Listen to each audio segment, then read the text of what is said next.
बुढ़ापे में यह 4 बातें जरूर याद रखना।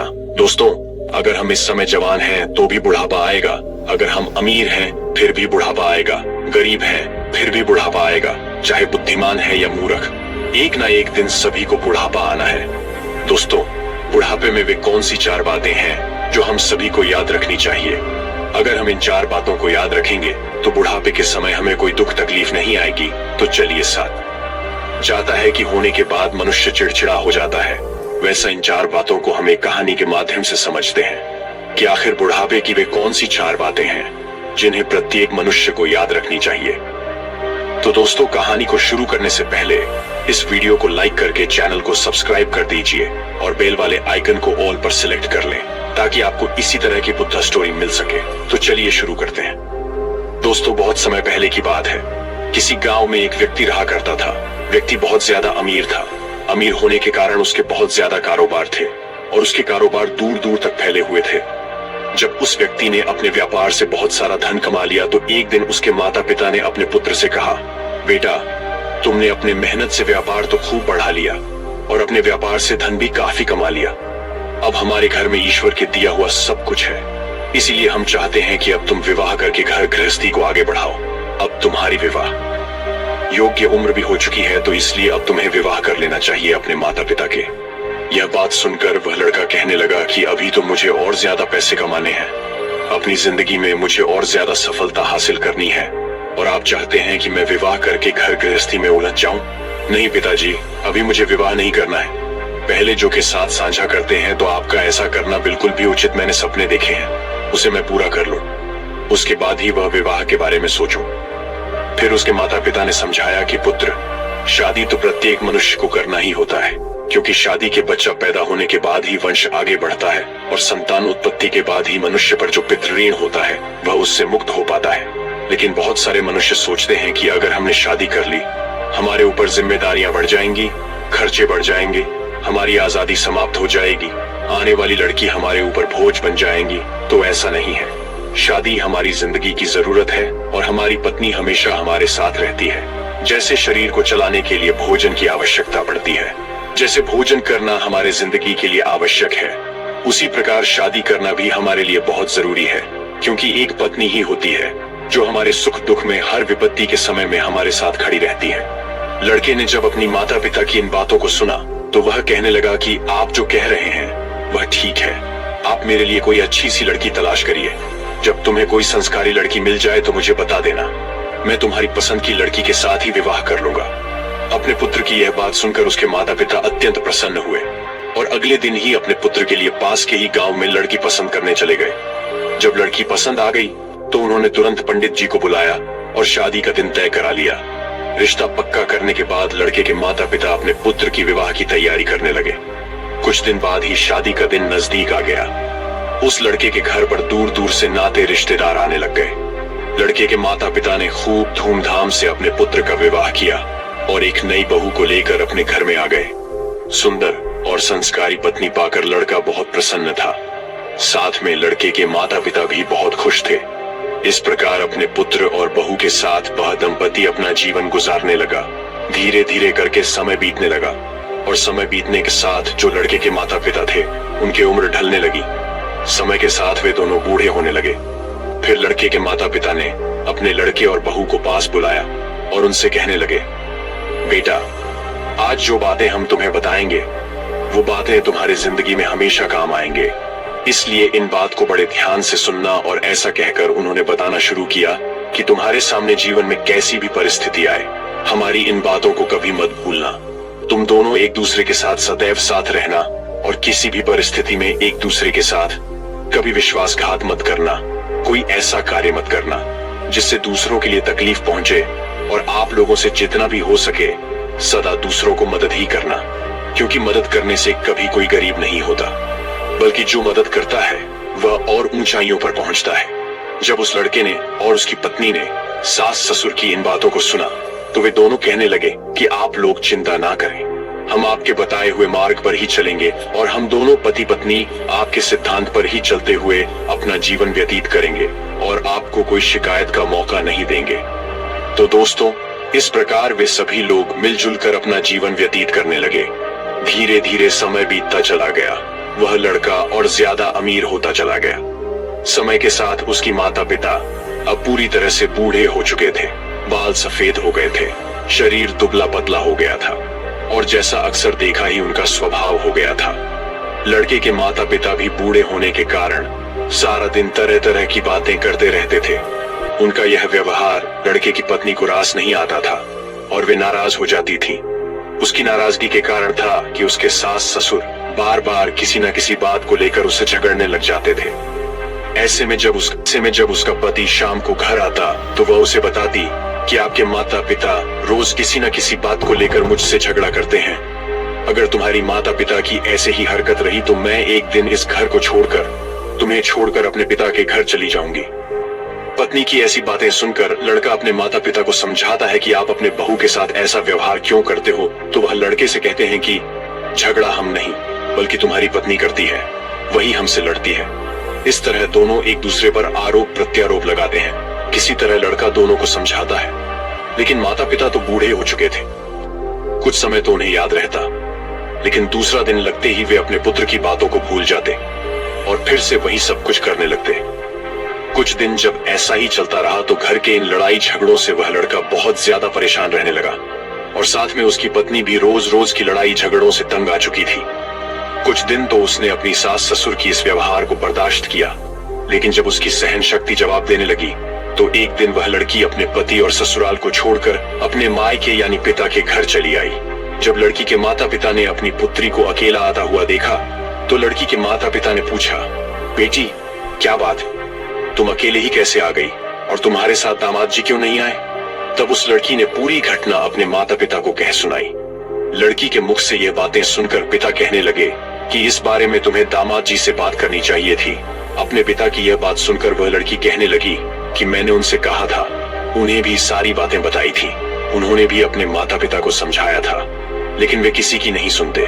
उनके ऊपर किसी के समझाने का कोई फर्क नहीं पड़ता। कुछ समय तक तो वे ठीक रहते हैं, फिर वही लड़ाई झगड़ा, इस रोज रोज के लड़ाई झगड़े से मेरा जीवन नरक हो गया है और दिन प्रतिदिन मेरी जिंदगी खराब होती जा रही है। आज मैं अपनी ससुराल से यह निर्णय करके आई हूँ कि जब तक वे दोनों बूढ़े उस घर में हैं, तब तक मैं ससुराल नहीं जाऊंगी और तब तक मैं तुम्हारे पास ही रहूंगी। अपनी पुत्री की यह वचन सुनकर उस लड़की के माता पिता ने कहा, बेटी किसी भी लड़की का अपने पिता के घर में गुजारा नहीं होता है। जब तक लड़की का विवाह नहीं होता तब तक उसकी माता पिता का घर है, उसका घर होता है, लेकिन जब उसका विवाह हो जाता है तब उसका ससुराल ही उसका असली घर होता है। इसलिए बेटी जाओ अपने ससुराल में दुख तकलीफ झेलते हुए अपना जीवन यापन करो। मनुष्य की जिंदगी में तो दुख तकलीफें आती रहती हैं, हमें उनसे घबराना नहीं चाहिए और अपने दुख तकलीफों को झेलते हुए हमें अपनी जिंदगी में आगे बढ़ाते रहना चाहिए। और तुम अपने सास ससुर को तो जाने ही दो, वे लोग बूढ़े हो चुके हैं और बूढ़े लोग तो कुछ भी कह सकते हैं, उनकी बातों पर तुम्हें ध्यान नहीं देना चाहिए। भी लड़की कहने लगी कि आपकी बातों से तो मैं सहमत हूँ, लेकिन कहाँ तक बर्दाश्त करूं? वे लोग मुझसे समय पर भोजन मांगते हैं, समय पर किसी कार्य को करने को कहते और मैं नहीं करती तो मेरी गलती थी।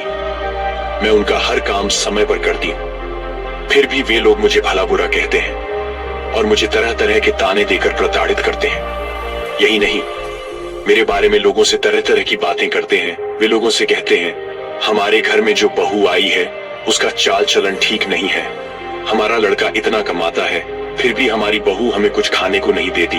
इस तरह की बातें वे गांव वालों से करते हैं और हमेशा ही मेरे पकाए हुए खाने में कमी निकालते रहते हैं। लोगों से कहते हैं कि हमारी बहू को तो खाना भी बनाना नहीं आता और हम लोगों को समय पर भोजन भी नहीं देती है। इस कारण हम दोनों समय से पहले ही बूढ़े हो चुके हैं और उनकी बातों का गांव वाले भी विश्वास कर लेते हैं। ऐसे में आप ही मुझे बताइए कि मैं उन्हें भोजन क्यों नहीं दूंगी? मैं भला उन्हें भूखा क्यों मरूंगी? जब अपनी बेटी की यह बातें वह पिता सुनता है तो उसे अपनी बेटी की बातें सुनकर बड़ा ही दुख होता है और अपनी बेटी से कहता है कि पुत्री तुम चिंता मत करो, इसके बारे में मैं तुम्हारी ससुराल जाकर तुम्हारे सास ससुर और तुम्हारे पति से बात करूंगा और उनसे पूछूंगा कि आखिर वे लोग तुम्हारे साथ ऐसा व्यवहार क्यों करते हैं। अगले दिन ही लड़की के माता पिता अपनी बेटी को लेकर उनके ससुराल पहुंचते हैं। ससुराल में उन्हें दामाद तो नहीं मिलते, फिर लड़की के माता पिता इस बात को दोनों के सामने रखते हैं, लेकिन वे लोग तो बूढ़े हो चुके थे। उनके अंदर समझदारी नाम की कोई चीज नहीं बची थी। उल्टा वे दोनों लड़की के माता पिता को ही भला बुरा कहते हैं। लड़की के माता पिता ने काफी समझाया, लेकिन कोई हल नहीं निकला।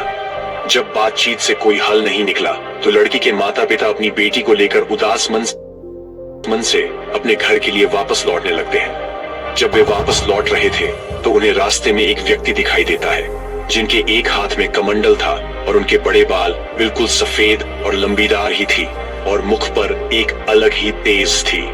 जब लड़की के माता पिता उस व्यक्ति के पास पहुंचते हैं तो उन्हें मालूम पड़ता है कि वह एक सिद्ध सन्यासी है। उनके चेहरे पर एक अलग ही तेज आभा थी। उनके तेज को देखकर लड़की के माता पिता उन्हें प्रणाम करते हैं और उनके चरणों के पास जाकर बैठ गए। जब साधु महाराज ने पूछा, पुत्र, कोई परेशानी है क्या? तब लड़की के पिता कहने लगा, हाँ महाराज, मैं बहुत परेशानी में हूँ। मुझे कुछ समझ नहीं आ रहा कि क्या करना चाहिए। फिर साधु महाराज कहने लगे, बच्चा, तुम्हें जो भी परेशानी है मुझे साफ साफ बताओ, मैं तुम्हारी परेशानी का कोई ना कोई जरूर समाधान कर दूंगा। वो लड़की के पिता कहने लगा, गुरुदेव, कुछ साल पहले मैं अपनी बेटी की शादी बगल के गांव में करी थी, जिसे घर में मैंने अपनी बेटी का रिश्ता किया था। वे लोग बहुत ही अमीर हैं। जिस लड़के से मैंने अपनी पुत्री का विवाह किया था वह तो ठीक है, लेकिन उसके माता पिता कुछ ठीक नहीं है। वे बूढ़े हो चुके हैं और बूढ़े होने के कारण मेरी बेटी को तंग करते हैं, परेशान करते हैं और मेरी बेटी की गांव वालों के सामने उल्टी सीधी बातें करते हैं, जिसके कारण मेरी बेटी ससुराल छोड़कर मेरे पास लौट आई है और मेरे पास रहने की जिद पर अड़ी हुई है। अब ऐसे में आप ही बताइए कि कोई भी पिता अपनी शादीशुदा बेटी का जीवन भला कैसे कटवा सकता है। लड़की के पिता की ऐसी बातों को सुनकर वह सिद्ध सन्यासी कहने लगे कि यदि ऐसी बात है तो तू मुझे उन लोगों के पास ले चलो, मैं उन्हें कुछ शिक्षा दूंगा, मैं उन्हें कुछ बातें बताऊंगा। यदि मैंने बताई बातें उनकी समझ में आ गई और उन्होंने अपने जीवन में उतार दिया तो उन बातों से आपकी बेटी भी हमेशा खुश रहेंगी और वे लोग भी सदैव प्रसन्न रहेंगे, क्योंकि उन्हें कभी किसी ने नहीं बताया कि बुढ़ापे में यह 4 बातें सदैव याद रखनी चाहिए। इसी कारण से उनकी यह दुर्दशा हो रही है और उसके साथ ही तुम्हारी बेटी और दामाद को भी मुसीबतों का सामना करना पड़ रहा है। जब लड़की के माता पिता ने सिद्ध सन्यासी के इन बातों को सुना तो वे प्रसन्न हो गए और साधु महाराज को अपने साथ लेकर बेटी के ससुराल के ओर चल दिए। जब समधी के घर पहुंचे तो साधु महाराज ने लड़की के माता पिता और उस लड़की को घर के दरवाजे पर रुकने का इशारा किया और स्वयं घर के अंदर प्रवेश कर गए। घर के अंदर दोनों बूढ़े बैठे हुए थे। जब लड़की के माता पिता ने साधु महाराज को देखा तो दोनों खड़े हो गए और साधु महाराज को बैठने के लिए आसन दिया। फिर उस लड़के के माता पिता ने सिद्ध सन्यासी से खाने पीने के बारे में पूछा। उस साधु महाराज ने कहा कि मैं आप लोगों के घर पर जी भर के खाऊंगा, लेकिन उससे पहले तुम्हें मेरा एक काम करना पड़ेगा। सन्यासी की बात सुनकर वे दोनों बुजुर्ग व्यक्ति कहने लगे कि आपके हम सभी बात मान लिए तैयार है, लेकिन पहले आप भोजन कर लीजिए। सिद्ध सन्यासी ने कहा, नहीं, पहले तुम मेरी बात को सुनो, उसके बाद ही आप अपने घर का भोजन मुझे करवाना। उसके बाद साधु महाराज कहने लगे कि मैंने सुना है कि आप लोग बूढ़े हो चुके हो और बूढ़े होने के कारण आप अपनी बहू को परेशान करते हो, साथ में आपकी बहू भी तुम्हें परेशान करती है। साधु महाराज की यह बात सुनकर दोनों पति पत्नी कहने लगे कि गुरुदेव, आपने ठीक सुना है, हम दोनों तो बूढ़े हो चुके हैं और हमारी बहू हमारी कद्र नहीं करती है और हमेशा हम लोगों को परेशान करती रहती है। उसे पता नहीं है कि जैसे आज हम बूढ़े हैं वैसे ही कुछ समय बाद उस पर भी बुढ़ापा आएगा और ये सब जानते भी वे हम दोनों को बहुत ज्यादा परेशान करती है। तभी साधु महाराज कहते हैं कि तुम चिंता मत करो, मैं तुम्हारी सभी परेशानियों को समाप्त कर दूंगा, लेकिन उसके लिए तुम्हें मेरी 4 बातें माननी होगी। यदि तुमने यह 4 बातें मेरी मान ली, तुमने अपने जीवन में उतार लिया, फिर देखना आपका बुढ़ापा कितने सुख से कटता है। मैं आपको आपके सुखी जीवन के लिए 4 बातें बता रहा हूँ, जिससे आप अपने जीवन में अपनाकर हमेशा खुश रहेंगे और कभी भी आपकी बहू या बेटा आपको परेशान नहीं करेंगे। इतना कहने के बाद उन्होंने बताना शुरू कर दिया कि सबसे पहली बात है कि आप बोलते समय अपनी बातों पर ध्यान दें, अपनी वाणी पर ध्यान दें, क्योंकि आपकी वाणी में इतनी शक्ति है जो कि आप अपनी वाणी से किसी का भी दिल जीत सकते हैं और आप अपने वाणी से किसी को भी चोट पहुंचा सकते हैं। इसीलिए तुम्हें अपनी बातों पर ध्यान देनी चाहिए। मान लो अगर आप मुझसे बात कर रहे हैं, मुझसे बात करने का तरीका आपका कैसा है? अगर आपका बात करने का तरीका मुझे ठीक लगेगा तो मैं आपसे जुड़ जाऊंगा।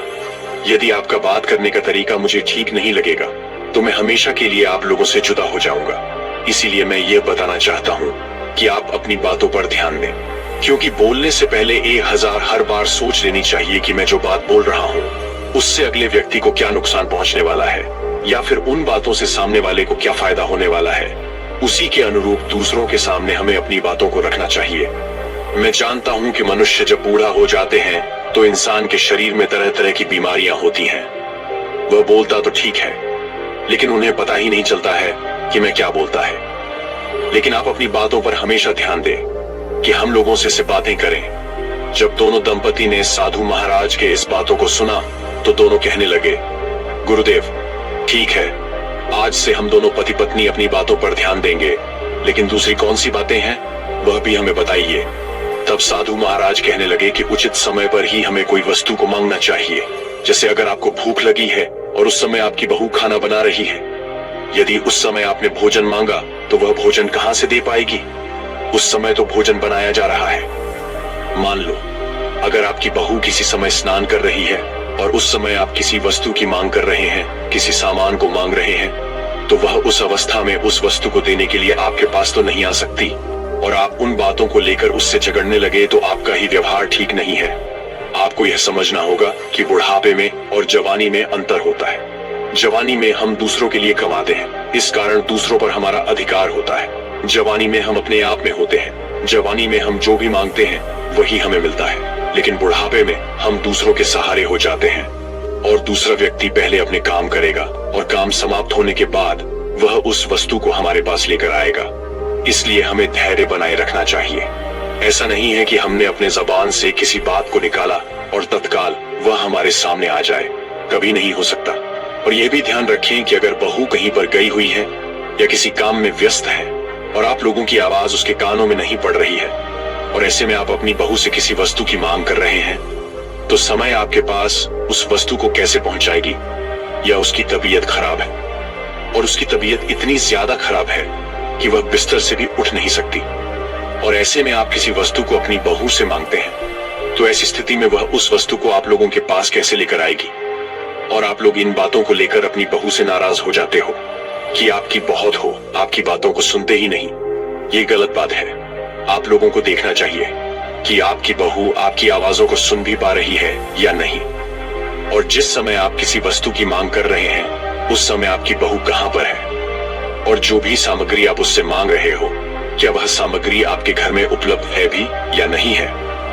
कि दूसरी बात को सुनकर वे दोनों बुजुर्ग व्यक्ति कहने लगे कि साधु महाराज, हम लोग समझ चुके हैं कि हम लोग कितने गलत थे। तभी वह सन्यासी कहते हैं कि अभी मेरी बात समाप्त नहीं हुई है, अब मेरी तीसरी भी बात सुनो। उन्होंने आगे कहना शुरू किया कि खाना बिगड़ जाने पर चिढ़ना नहीं चाहिए। मान लो आपकी बहू खाना बना रही है और उसका ध्यान कहीं और चला गया, क्योंकि घर गृहस्थी में बहुत सारे कार्य होते हैं। ऐसे में खाना बनाते समय नमक कम या ज्यादा हो गया, मिर्च कम या ज्यादा हो गई, या रोटी जल गई और उसने वह भोजन आपके सामने परोस दिया। आपने जैसे ही उस भोजन को छका और भोजन छकते ही आप मुंह बनाने लगे और कहने लग गए कि भोजन में तो स्वाद ही नहीं है, और तरह तरह की कमी निकालने लग गए कि भोजन में यह कमी है, वह कमी है, सब्जी ऐसी बनी नहीं है, वैसी नहीं है। आपको ध्यान रखना चाहिए कि आप लोग भी एक दिन नौजवान थे, आप लोगों से भी भोजन बिगड़ जाता था, तो क्या आपके माता पिता भी आपके साथ ऐसा ही व्यवहार करते थे? मान लो अगर करते भी थे तो आपको उस वक्त कैसा लगता था? बुरा लगता था या?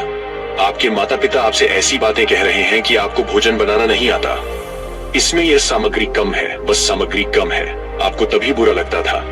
देखिए, चाहे कोई स्त्री है या कोई पुरुष है, उससे गलतियां हो ही जाती हैं। भोजन बनाने में थोड़ी बहुत गलती भी हो जाती है, तो हमें उसे सह लेना चाहिए और अपनी बहू को बतानी चाहिए कि बेटी देखो, यह कमी है, आगे से ध्यान रखना, अगली बार इस तरह की गलती को दोबारा मत दोहराना। प्यार से कहिए, ऐसा सुनने में बहुत ही प्रसन्न रहेंगी और कहेगी कि हमारे सास ससुर बहुत अच्छे हैं और हमें समझा रहे हैं। लेकिन आप लोग तो हमेशा उसकी खाने से नई कमियां ढूंढते रहते हो और बताते हो कि इस चीज की कमी है, उस चीज की कमी है, इससे उसे भी तकलीफ होती है और आप लोग भी हमेशा चिढ़ते रहते हो। आपकी ऐसा करने से घर में कलह ही बनती है। इसलिए आगे से ध्यान रखना है कि भोजन यदि बिगड़ भी जाए तो आपको सह लेना है और प्यार से को बता देना है। ऐसे में बहू भी खुश हो जाएगी। सन्यासी की यह सारी बातें सुनकर वे दोनों पति पत्नी कहते हैं, गुरुदेव, इन तीनों बातों को तो हम अच्छे से समझ गए हैं, लेकिन वह चौथी बात क्या है जिसे आप हमें बताना चाहते थे? कृपया वह चौथी बात भी हमें बताइए। तब साधु महाराज कहते हैं, थोड़ा धीरज रखो, मैं चौथी बात भी बताऊंगा। और फिर उसके बाद वह कहते हैं कि वे चौथी बात है कि अपनी परिवार के हालातों को के बारे में कभी दूसरों को नहीं बताना चाहिए। जैसे आपके परिवार में पैसे की कमी है, आपके परिवार में लड़ाई झगड़े होते हैं, या आपकी बहू अच्छी नहीं है, या वह खाना अच्छे से नहीं बनाती है, या वह आपका कहना नहीं मानती, या फिर घर परिवार में किसी भी प्रकार के कोई भी समस्या है और उससे आप दूसरे लोगों नहीं है। क्योंकि बाहर वालों को जब तुम अपने घर की समस्या बताते हो तो उस समय तो वो लोग दिखावे के लिए हमारे साथ हमदर्दी का नाटक करते हैं, लेकिन तुम्हारे जाते ही वे तुम्हारे पीठ पीछे तुम्हारे मजाक उड़ाते हैं। और वही लोग एक की चार बातें बनाकर तुम्हारे कही हुई बातों को तुम्हारे बहू या बेटा से कहते हैं। इससे घर में और ज्यादा कलह बन जाता है, जिसे हम आम भाषा में चुगली कहते हैं। आपने तो सुना ही होगा, इसके घर की बात उसके घर में कहना, इसकी समस्या उससे कहना, बढ़ा चढ़ा के उस बातों को बोलना। अधिकतर लोग तो आपके सामने आपसे हमदर्दी जताने के बहाना नाटक करेंगे, लेकिन आपके जाते ही आपके पीठ पीछे आपकी बुराई या आपकी चुगली इधर उधर करेंगे। इससे आपके घर में झगड़े सुलझाने की बजाय और भी बढ़ जाते हैं, समस्या और भी बढ़ जाती है। आपकी बेटे आपकी बहू से, बेटे से माँ के बारे में, पत्नी के बारे में, पत्नी से पति और सास के बारे में चुगली करेंगे, भड़काएंगे, कहेंगे कि आपकी सास ने ये कहा, कि पति ने ये कहा। इससे घर में और ज्यादा कलह बन जाती है। यदि आप बहू और बेटा के बारे में खराब बात कहेंगे और निरंतर ऐसा करने से आप बेटा बहू की नजरों में गिर जाते हैं। दूसरों को अपनी घर की समस्या बताने से कुछ ठीक तो नहीं होगा, बल्कि आपके परिवार के ऊपर और भी समस्या बरेच जाएंगे। आपका ऐसा करने से आपका लड़का कहीं समाज में बोलने लायक नहीं रहेगा। जैसे ही वह समाज में खड़ा होगा या किसी पंचायत में खड़ा होगा और अपनी कुछ रखेगा तो वहां पर उपस्थित लोग उसके मुंह पर ही कह देंगे कि तुम्हारी बहू तुम्हारे घर में ऐसा करती है, तुम्हारी माता पिता के साथ वैसा करती है, तुम्हारी माँ बाप हम लोगों से तरह तरह की बातें कहते हैं, तरह तरह की उन्हें परेशानी हो रही है। बुढ़ापे में तुम लोग अपनी माता पिता को परेशानी देते हो। पहले अपने घर की समस्या हल करो, उसके बाद ही दूसरों के मामले सुलझाना।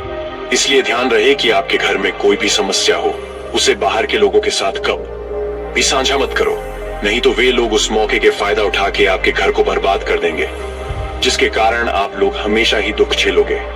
जब दोनों पति पत्नी उन सिद्ध सन्यासी की बात सुनते हैं, हम लोग से बहुत बड़ी भूल हो गई है। हम लोग तो अपने पूरे घर के बारे में, पूरे पैसे के बारे में, अपने बेटे के बारे में, अपने बहू के बारे में तरह तरह से ये बात फैला दी है कि हमारा बेटा ठीक नहीं है, हमारी बहू ठीक नहीं है, हमारे घर के हालात ठीक नहीं है, हम लोग बहुत परेशान रहते हैं, हमें कभी समय पर भोजन नहीं मिलता है, हमारी बहू बिल्कुल अच्छी नहीं है। इन बातों को तो हमने पूरे गांव में फैला दिया है। तभी सन्यासी कहने लगे, इसीलिए तो मैं आपको समझा रहा हूँ, अगर आप लोग घर की बातों को पूरी गांव में फैलाओगे तो एक ना एक दिन तुम्हारे ऊपर वह परिस्थितियां आ जाएंगी जिसके कारण आप दुखी रहोगे। इसीलिए आज से ही मेरा कहना मानो कि अपने घर की बातों को कभी बाहर के लोगों, दूसरे के सामने भी मत साझा करना। और जो 4 बातें मैंने तुम्हें बताई हैं, उन बातों को अपने जीवन में हमेशा याद रखना, क्योंकि जो भी व्यक्ति जो बूढ़ा है इन 4 बातों को अपनाता है और अपने जीवन में उतार लेता है तो उसके जीवन में कभी कोई दुख तकलीफ नहीं आती। वह हमेशा अपनी जिंदगी में खुश रहता है और उसके घर में सुख शांति बनी रहती है, जिसके कारण उनके परिवार पर कोई विपत्ति नहीं आती।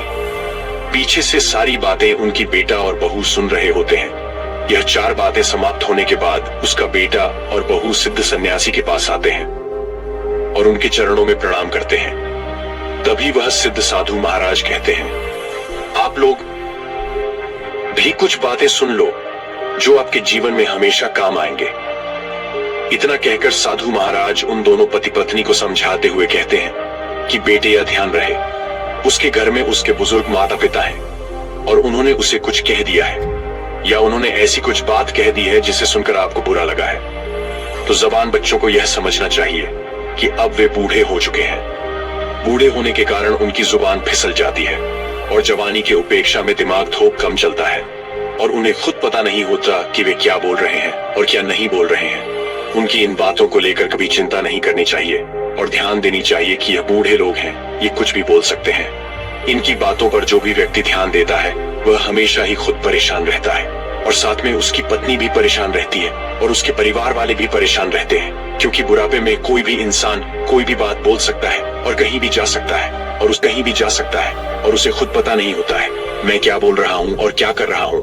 दूसरी बात, आप मान लो कि आपके माता पिता आपसे कोई बुरी बात कह दी है, आपको मार दी है, या फिर दिल पर कोई ठेस पहुंचने वाली बात कर दी है, या आपसे झगड़ा करने लग गए हैं, या फिर आपकी पत्नी से कुछ कह दिया है कि भोजन ठीक नहीं बना है, तो इस पर आप लोगों को चीड़ना नहीं है, बल्कि उनकी बातों को सुन लेना है। उनकी बातों पर आपको गौर करना है। अगर हमारी किसी गलती की वजह से हमें भोजन बनाने में कोई कमी हुई है तो पहले आपको उसे सुधारना है। अगर भोजन बनाने में कोई कमी नहीं हुई है तो उनकी बातों को सुनकर चुप हो जाना है, क्योंकि बुढ़ापे के समय वह कुछ भी बोल सकते हैं और ऐसा भी नहीं है कि बुढ़ापे में वे हमेशा गलत बात ही बोलेंगे।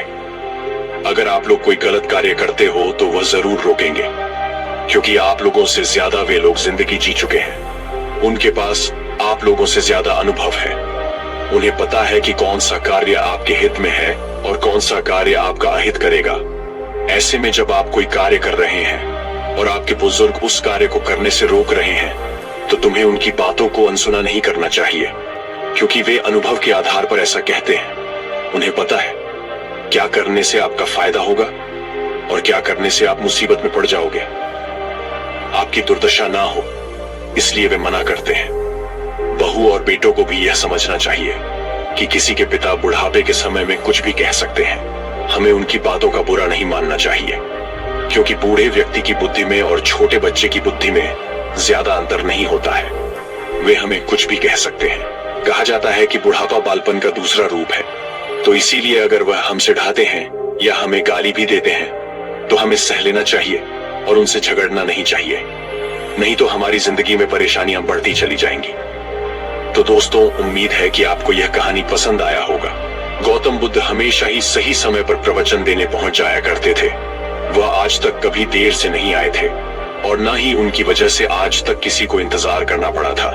लेकिन आज पहली बार ऐसा हुआ था कि उनके शिष्यों को उनका इंतजार करते काफी समय हो चुका था, लेकिन बुद्ध अभी तक प्रवचन सभा में नहीं पधारे थे। शिष्य आपस में बातें कर रहे थे कि जरूर आज तथागत बुद्ध को कोई जरूरी काम आ गया होगा, वरना वह हमेशा ही समय पर आ जाते हैं। शिष्य यह बातें कर ही रहे थे कि तभी अचानक गौतम बुद्ध अपने हाथ में कमल का एक फूल लिए वहां आ पहुंचे और एक पेड़ के नीचे लगे आसन पर आकर बैठ गए। आश्रम में करीब 500 शिष्य थे जो उनका प्रवचन सुनने के लिए बुद्ध का इंतजार कर रहे थे। इन 500 शिष्यों के अलावा आश्रम में एक और शिष्य भी था जिसका नाम था महाकश्यप। आश्रम के बाकी शिष्य मानते थे कि महाकश्यप पागल है, क्योंकि वह कभी भी उनके साथ बैठकर बुद्ध के उपदेशों को नहीं सुनता था। उसने आज तक कभी ध्यान भी नहीं किया था और न ही कभी ध्यान करने का प्रयास ही किया था। वह बस पूरे दिन चुपचाप किसी पागल की तरह आश्रम के एक पेड़ के नीचे बैठा रहता। न ही उसके पास कोई बात करने आता और न ही वह किसी से बात करता। जब उसका मन करता तो आसपास के गांवों में जाकर थोड़ी सी भिक्षा मांग लेता और भिक्षा में जो कुछ भी मिलता उसे खाकर उसी पेड़ के नीचे फिर बैठ जाता। वह बस पूरे दिन आश्रम के पेड़ पौधे, आसपास बिखरे पत्ते, घास और आश्रम में आते जाते भिक्षुओं को ध्यान से देखता रहता। सभी का विश्वास था कि वह एक धार्मिक इंसान नहीं है। आश्रम में रहने वाले सभी भिक्षुओं का मानना था कि वह एक पागल और मूर्ख इंसान है जिसे कोई भी कुछ नहीं सिखा सकता। तो आज के दिन गौतम बुद्ध आए और आकर आसन में बैठ गए। बैठते ही उन्होंने अपने हाथ में लिए कमल फूल को देखना शुरू कर दिया। शिष्य इंतजार कर रहे थे कि बुद्ध कुछ बोलेंगे, लेकिन बुद्ध कुछ भी नहीं बोले। वो बस उस कमल के फूल को ध्यान से देखते रहे। बुद्ध उस कमल के फूल को देखने में इतने खो गए, इतने ध्यान मग्न हो गए कि कब मिनट घंटों में बदल गई उन्हें पता ही नहीं चला। कई घंटे गुजर चुके थे, लेकिन बुद्ध ने एक शब्द भी नहीं बोला था।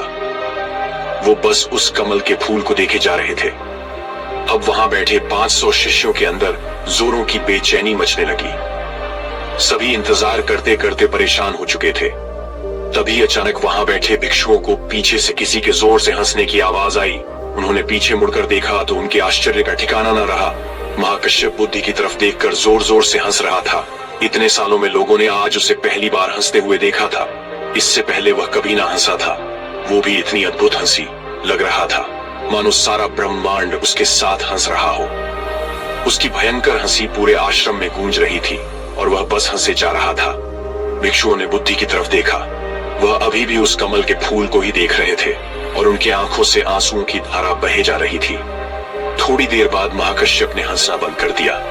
उसके बाद बुद्ध ने अपनी नजर कमल के फूल से हटाई और वहां बैठे भिक्षुओं की तरफ देखकर कहा, मैं जो कुछ भी तुम्हें शब्दों के माध्यम से दे सकता था, मैंने वह सब तुम्हें पहले ही दे दिया है। लेकिन जो शब्दों के माध्यम से नहीं दिया जा सकता, वह मैंने महाकश्यप को दे दिया है। और यहाँ से शुरुआत होती है जिनकी जिन एक संस्कृत का शब्द है जिसका मतलब होता है ध्यान। गौतम बुद्ध ने दुनिया को ध्यान सिखाया और फिर बौद्ध धर्म इस ध्यान को चाइना ले गए, जहाँ इसे जिन कहा जाने लगा।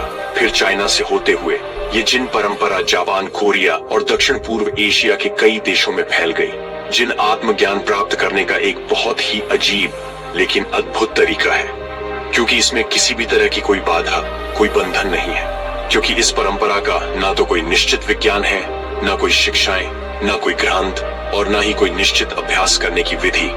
बस आपको अपनी आंखें बंद करके बैठ जाना है और इंतजार करना है। फिर यह घटना आज नहीं तो कल आपके अंदर घटी जाएगी। जिन परंपरा में ध्यान करने का कोई निश्चित तरीका नहीं है, इसमें बस आपको जागरूक होकर यह देखना होता है कि आपके दिमाग में किस तरह के विचार उठ रहे हैं। लेकिन आपको उन विचारों में उलझना नहीं है, बस उन्हें देखना है। एक विचार उठेगा और फिर वह अपने आप गायब भी हो जाएगा। बस आपको उन्हें पूरी जागरूकता के साथ देखते रहना है। जब आप मन में उठने वाले किसी एक विचार का निरीक्षण पूरी जागरूकता के साथ करते हैं और फिर जब वह विचार आपके मन से गायब हो जाता है और आप दूसरे विचार के निरीक्षण के लिए तैयार होते हैं, तो आप पाएंगे कि दूसरा विचार उतनी तेजी और जल्दी से नहीं उठा। ऐसा इसलिए होता है क्योंकि जब आप अपने मन के विचारों पर ध्यान देना शुरू कर देते हैं तो हमारे मन की भागदौड़ कम हो जाती है और मन शांत होने लगता है। और फिर एक ऐसी अवस्था भी आती है जब हमारा मन विचार मुक्त हो जाता है। मन में कोई विचार नहीं होते। दो विचारों के बीच की यही विचारहीनता ही सच्ची चेतना कहलाती है। शुरुआत में इस विचारहीनता का समय ज्यादा लंबा नहीं होता। ये ज्यादा से ज्यादा 8 से 10 सेकंड का ही होता है, क्योंकि हमारे दिमाग को सालों से लगातार सोचने की आदत पड़ चुकी है। लेकिन अगर हम लगातार प्रयास करते रहे तो धीरे धीरे विचारहीनता का यह समय भी लंबा होता चला जाएगा।